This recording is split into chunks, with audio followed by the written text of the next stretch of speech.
What is good, family? We back at it with another video, and I'm gonna keep it a buck.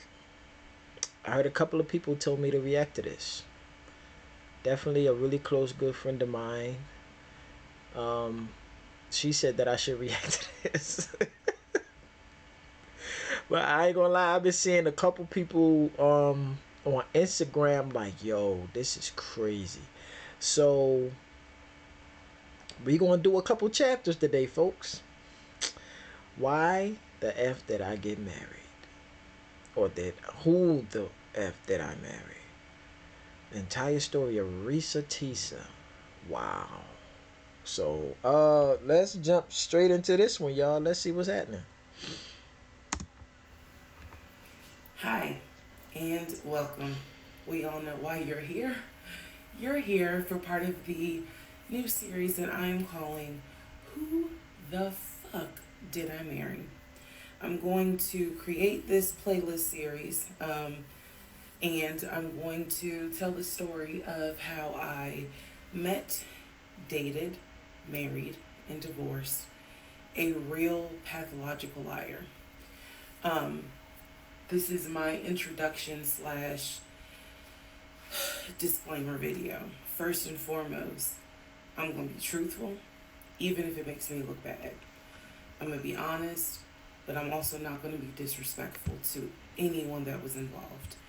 I'm not going to use people's real names because I don't have their permission to do so, and the sister does not want any sort of litigation. I will tell you off the top, I have a sense of humor and I have sarcasm. So things that you see me laughing at, none of this is funny. But in order to get through it, I have to laugh. If I cry, I cry. I'm human. I'm a woman. This was traumatic. I'm going to do the best I can to upload as much of the story as I can, because I know people get so annoyed with the follow for part 4, follow me for part 17. I'm just going to do the best I can to keep uploading the videos each at a time. I'm going to go in order from the time we met until the time I got our divorce decree in the mail.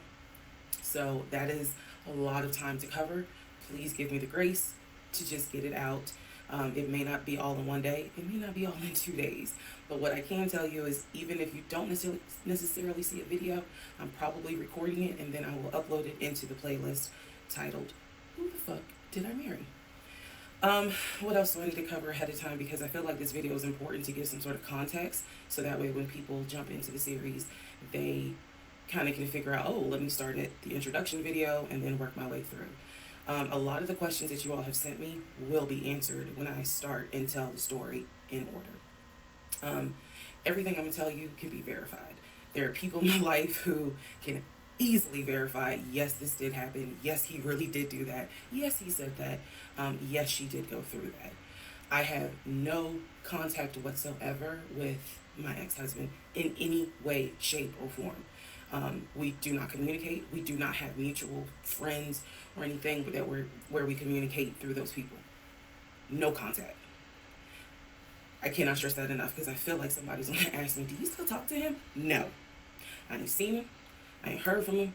I don't want to hear from him. And I will tell the entire story up until the last time I did hear from him and what happened. Yeah, this is my story. So, I am just a regular woman who thought she met the one, and I didn't. Most people have never came in contact with a pathological liar. We typically come in contact with like a compulsive liar. It is not the same. A pathological liar has no reason for why they lie. And the lies that they make up, there's no limit to the lie. I was once a psychology major in undergrad. I didn't graduate with a psychology degree, but I'm very comfortable saying that he was a pathological liar. He was a narcissist, and yes, there was some mental, in my opinion, mental health issues going on. Pathological lying part, absolutely. Yo, narcissist, I swear, bro. If you ever got around to and like experience one, oh my god. Like, they're never wrong. Even when they're wrong, they're caught in the wrong. They're never wrong. Be like, bro, So I want to preface all this by saying you're going to probably think, what in the world? There's no way this happened. Everything you're going to hear me say actually did happen. I never thought I was going to be in some sort of Lifetime movie, but I was. So I will read the comments as best I can. Like I said, I think if you allow me to tell the whole story, things will be answered. And sorry, I do talk with my hands. It's a coping mechanism. So if you're like, Do wow, your she's talking thing. to Do me. your thing. Other than that, let's all take a deep breath, buckle in, because this was a fucking crazy ride. And if you think it's crazy, imagine how I feel as the person who lived it and had no idea what I was dealing with. I thought I knew, but I truly had no idea who the fuck I married. You like how I twisted that? Anyway. All right, y'all. This is the introduction, so welcome. Part 1 will be up shortly. Please excuse the hair, but here is part 1 of Who the Fuck Did I Marry? So I met my ex-husband around March 4th of 2020. We met on Facebook dating site, and we also matched on Hinge.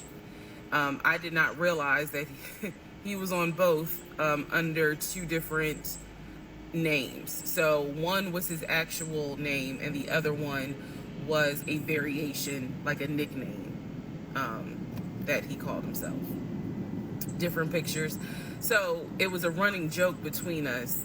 Oh, you ain't even recognized that you had matched with me on Hinge. No, I didn't.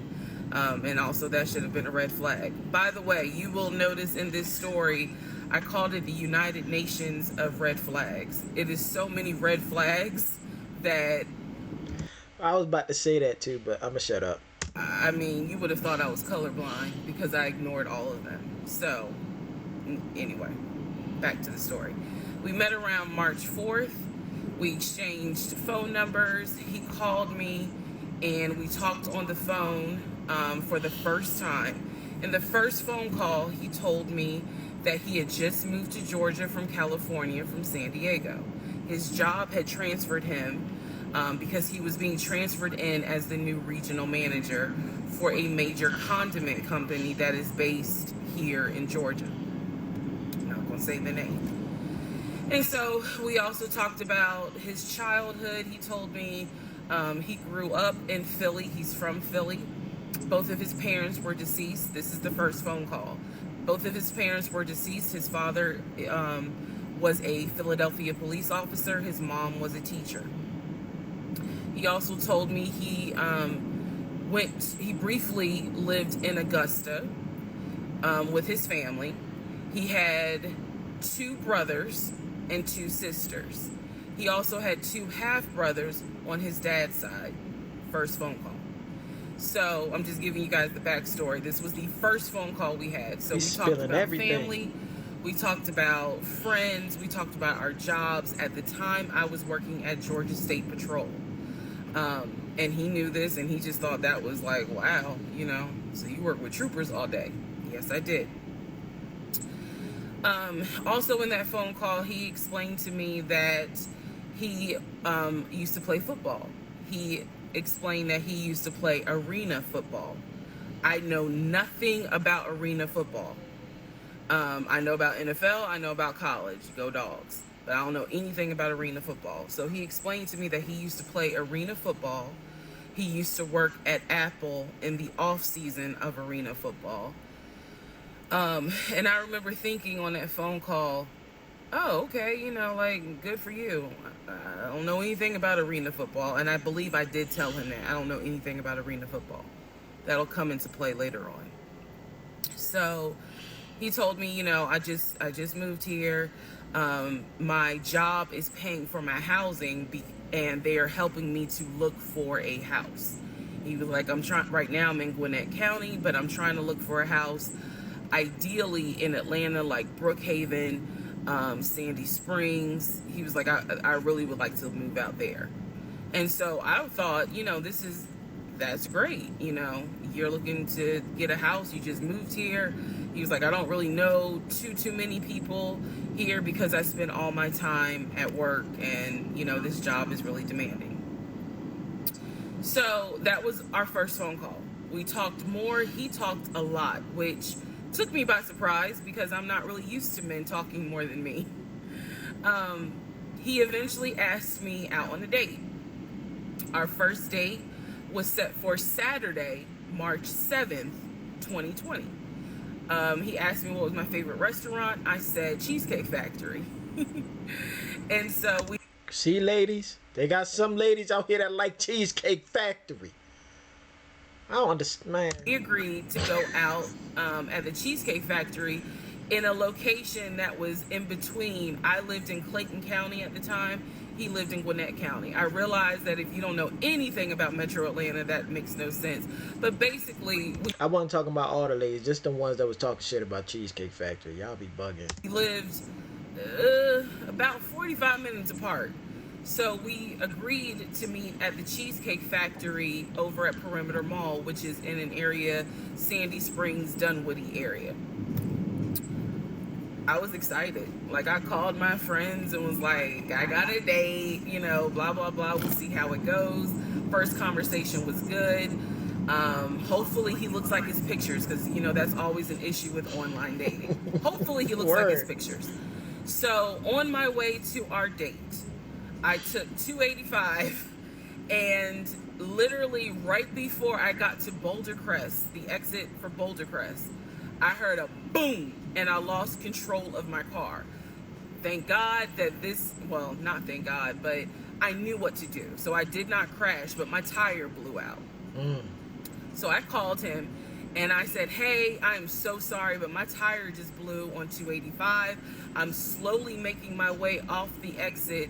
I believe I pulled into a Chevron gas station, and I said, I got to get this fixed. I don't know what to do. Like, I'm a damsel in distress kind of thing. He kind of paused. He got quiet, and he was like, tell me exactly where you are. Drop your pin. So I dropped the pin, and he came to the gas station.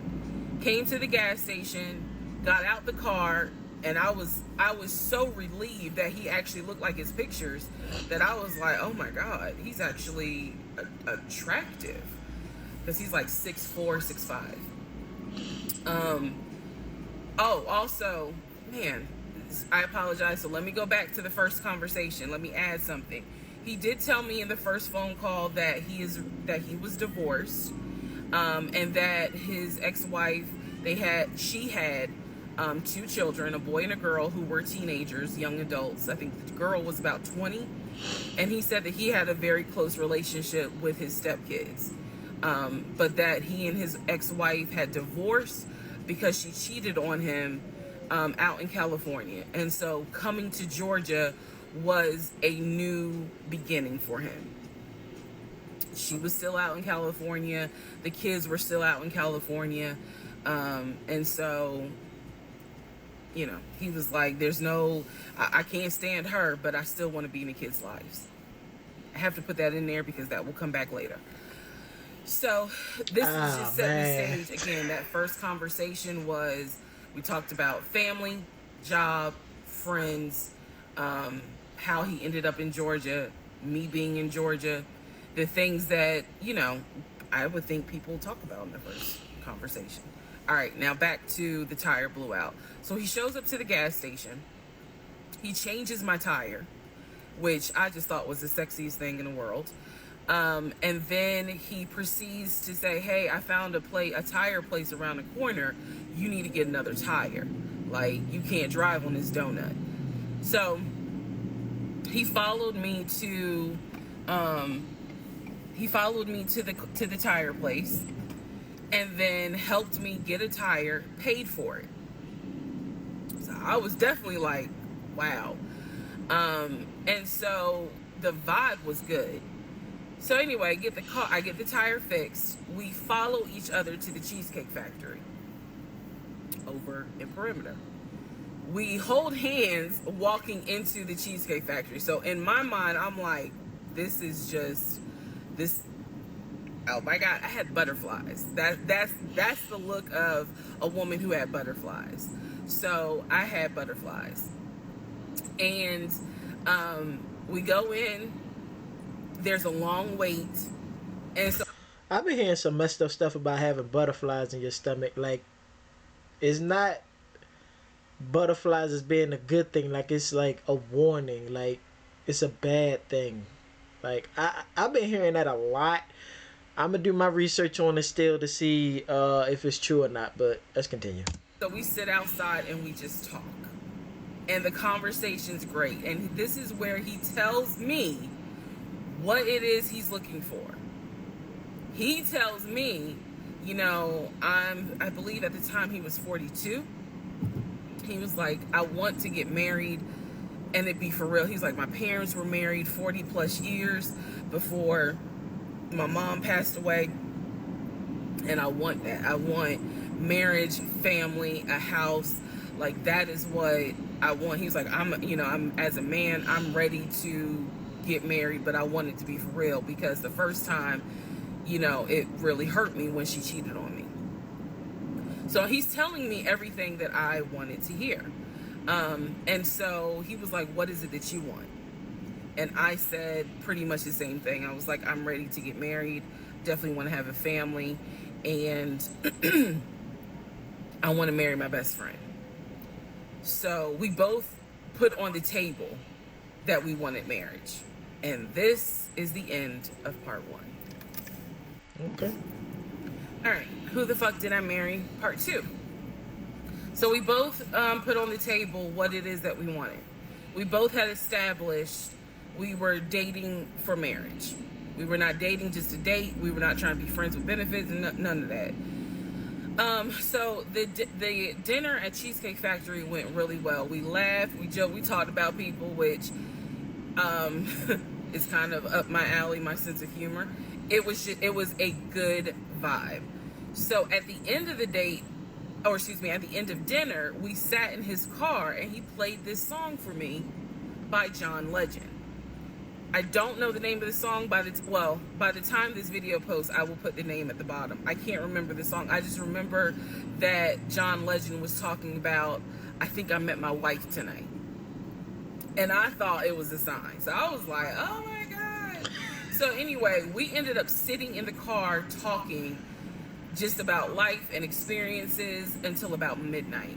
So during this conversation, he again is telling me how it was, what it was like living in California, how he went out there, he went to San Diego State, he played football for San Diego State. He talked about how, he loved it out there, so he stayed. That's when he joined the company. And then he explained that he also did arena football, but only did it for about 2 or 3 years.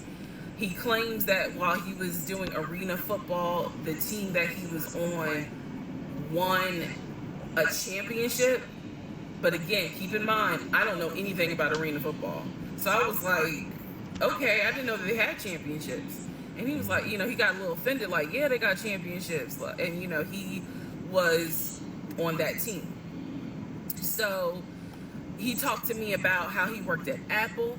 He worked something in the IT area of Apple, but it was in the store. Again, it was one of those, it's like when I tell people I used to work at Amazon. I really wasn't paying much attention to it. Why? So we talked about all that. We talked deeply into what happened with the ex-wife. It's because I asked. He was not volunteering all this information. So in other words, I get very uncomfortable when men start talking about their ex a lot. That's not what happened. I was asking questions because I was really trying to figure out, okay, are you ready for a relationship, or are you still missing her? Yeah. So we talked about that. We talked about my exes. That was a mistake I made because I talked about how I dated at one point in time somebody I worked with. That will come back later. And he seemed real cool about it. He was like, that was before me and blah, blah, blah. So the conversation was good. Midnight comes. I know y'all see my face like, yo, I know this dude's like full of shit, man. Like, I'm trying to like get through it. It's like, boy. And I go home. Yes, I went home. We ended up talking, talking, and talking. Mind you, our first date was March 7th. And within about 2.5 weeks, Brian Kemp, our governor, shut Georgia down. We were going to be on During lockdown. COVID. So during those 2.5 weeks, we talked every day. We went out again at Red Lobster. Um, I remember Red Lobster. But everything was going great. The issue was, where are we going to quarantine? So the question was, are we going to quarantine at his place, which he had like a studio type of situation. Like, it clearly, where he was staying, I was like, it's like a studio apartment, but he kept telling me like, this is temporary because I'm looking for a house. Like, he showed me the email from a woman who worked at the company, where she was out on maternity leave, but she was putting him in contact with a realtor to help him find a townhome or a single family house. So I was just like, okay, this is definitely temporary. Like, he's not trying to Please don't tell me you let him stay with you. stay here long term. And she was apologizing in the email. I'm so sorry, this should have been taken care of before you got here, but it wasn't. Da da da da da. I saw the email. I read it. I read the email. So the decision was, we're going to quarantine at the studio, or we're going to quarantine in my house? First mistake I made. Well, there's a lot, but this was a mistake I made. So ladies, caution moment. During one of our dates, because keep in mind, in those 2 weeks, we were seeing each other quite a bit. Nothing physical or anything like that. Just two people who I thought were really on some. All right, let's see if this is going to grow into something. He came to my house. When he came to my house, I had a 3-bedroom, 2.5-bath townhome. He was in a studio. Now, I'm telling you guys all of this in order of how it happened. So some things I'm probably going to insert what I was thinking and the mistake I made. Can I turn this off? No. Okay, so leave that. And I say that to say that I did not realize inviting him to my home probably made his eyes go, oh shit, she's a keeper. She got this 3-bedroom, 2.5-bath townhouse, and I'm in like a little studio. Yeah, let me go ahead and pursue this. What I need to do to quarantine here. The decision was made, quarantine at my house. So the state went on lockdown. He came and stayed with me in my home, and for the most part, in the initial beginning, it was fine. It was fine. The reason why I hesitate is because I grew up in the church. So for me, it was really like an internal struggle of, bruh, you always said you would never live with a guy unless he was your husband. And now you living with a dude and he ain't your husband. Like, it was a struggle for me because I knew better. And don't come for me. I'm just telling you the way I grew up. It was like that. It was not sitting right with me. But at the same time, I didn't want to quarantine by myself. I did not want to. So there we go. So he moved in. We talked about the bills. Let me clear something up that I said in the other video where I said he paid all the bills. He paid all the household bills. He did not pay my car payment, my cell phone, or my car insurance. He paid the rent, because my rent at the time was less than $1,000. He paid the utility bills. And so when he's telling me that he's a regional manager, I was like, wow, okay, so you got money. And so he paid all the household bills. So my check really was just taking care of me, myself, and I. And I am not, this is where it's not gonna make me look good, but it's the truth. It was intoxicating to not have to worry financially about how to pay the bills. It was a wonderful feeling. And so I kind of pushed to the side the fact that, yeah, you shacking up, because it's like, but your paycheck, you don't have to worry right now. Like, he's taking care of all of April's bills before April even comes, because this was still March. So we're living together, and I'm cooking, I'm cleaning, he's helping to cook and clean, and then we have a conversation about house. Is he still going to buy a house just for him, or is he going to buy a house where it's for us? Your house is his house. Because we are going to try to make this thing work, be official, get married, have a family. So the question now on the table is, what are we going to do? Because I didn't want to stay in Riverdale, Georgia. I did not want to raise a family there. I refused to have a baby in Clayton County. So the decision was made, let's start looking for a house for both of us. Remember, he was already looking for a house for him. But then he was like, you know what? We're together. I plan to marry you. Let's look for a family home for the two of us. He was like, this is how much I was approved for. That's when he showed me the Chase paperwork. It was a letter stating that and it had the Chase emblem at the top. He showed me a letter stating that he was approved for $700. All right, part 3. Who the fuck did I marry?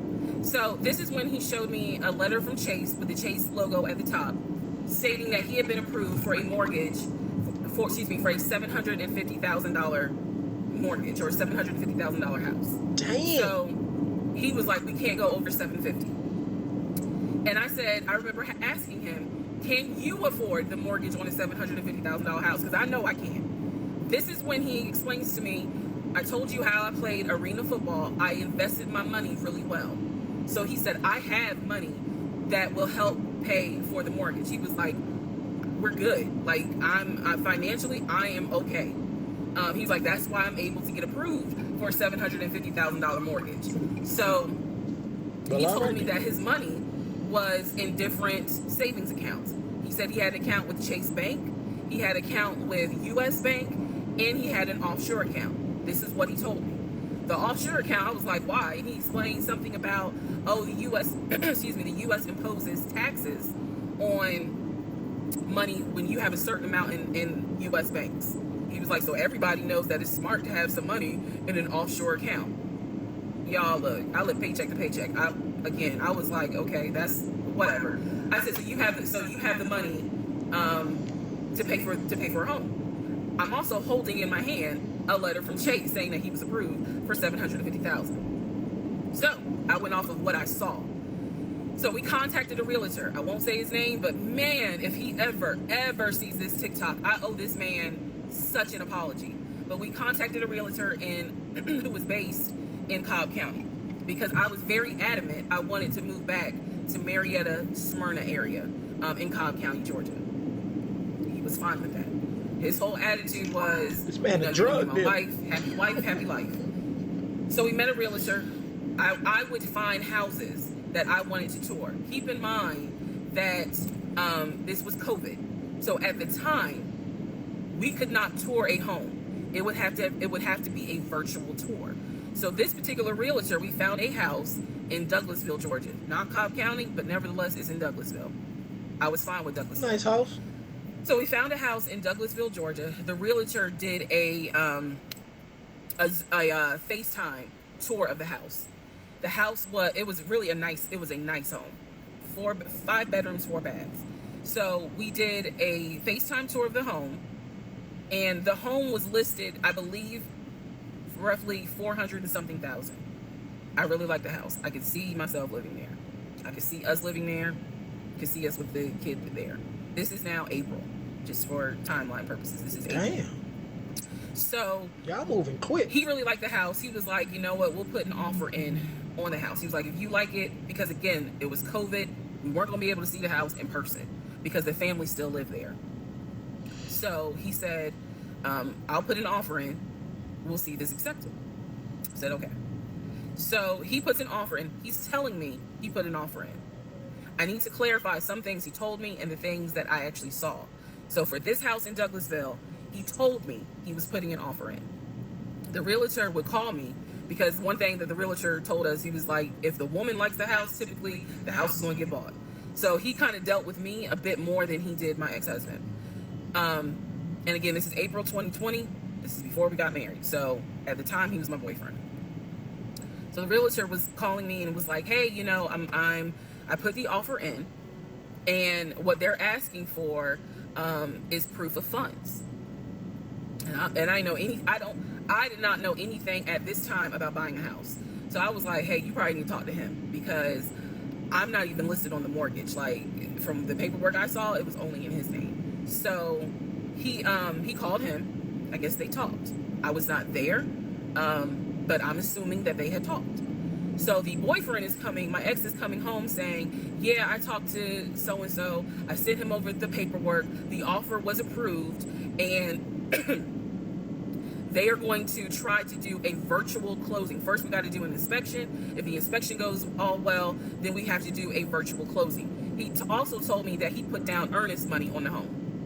He put down, I believe, $5,000. He said, I just transferred the money over to the realtor's account or whatever, so that it could be earnest money for the house. So I'm just like, okay, great. He was like, "So realistically, this is April. We should be able to get in that house by June." Okay, no problem. So this is what he told me. Big man doing About big team. 3 or 4 days later, I get a phone call from the realtor, and the realtor is like, "Hey, I'm just checking to see what you guys want to do about that house." So I was confused. I'm at work, and I said, "Oh, I was told that he put an offer in," and the realtor was like, "He did? I didn't know that he put an offer in." And I said, "Well, why wouldn't you know? Like, he told me he put the offer in, and he had paid earnest money, $5,000 earnest money." And so the realtor was like, "Well, let me call him and find out what's going on with that, because I didn't know anything about it." Uh, So red flag, of Right. course. So I call him, and he, in true narcissistic nature, he flips the script, and he like goes off. He's like cussing, going off, like he shouldn't. Excuse me, I have the hiccups. He shouldn't be calling you. If he has a question, he should call me because I'm the one that's on a mortgage. He was like, and now it's it's going to be an issue. And I said, "Well, did you put the offer in with him or not?" And he said, "No, I did not put the offer in with him. I put the offer in with a friend of mine who is a realtor, so I can give him the business." What? You got the realtor right there for the house you want. Oh man. So I did not hear from that realtor again. So I was just like, "Is the house under contract or is it not?" He was like, "Yes, the house is under contract." This is how crazy things work out. About 3 days later, on Realtor.com, I'm looking at the house because I was trying to figure out in my mind how I'm gonna decorate. It shows the house is under contract. So, show my boyfriend. My boyfriend's like, "I told you he was under contract." He was like, like, "Did you not believe me?" And I ain't had a heart to say, "Hell no, I didn't believe you." Like, it seemed too good to be true. But once I saw the house was under contract, I absolutely believe that, okay, it's under contract with him. Like, yeah, we're about to do inspection. We are about to move. And so we had driven by the house because, again, keep in mind, a family's still living there. So we had driven by the house. At this point, he was like, "I want us to start looking for furniture so that way we can go ahead and order it. So when it's time to move, the furniture is ready," because, it takes like 6 to 8 weeks sometimes for furniture to be delivered if they don't have it in stock. Like, he was very methodical and planning and saying, "This is what we need to do." So we started going to Home Depot, Lowe's, because we had a printout of what the sellers were going to take. They were going to take the appliances. He had a printout. Let me be clear. He had a printout. So it said on there that they were going to take the appliances. So we needed to get a new stove, new refrigerator, new microwave, all that stuff. So we went to Home Depot and Lowe's, and I went ham. I chose all these new appliances, and here's where we get into the shopping.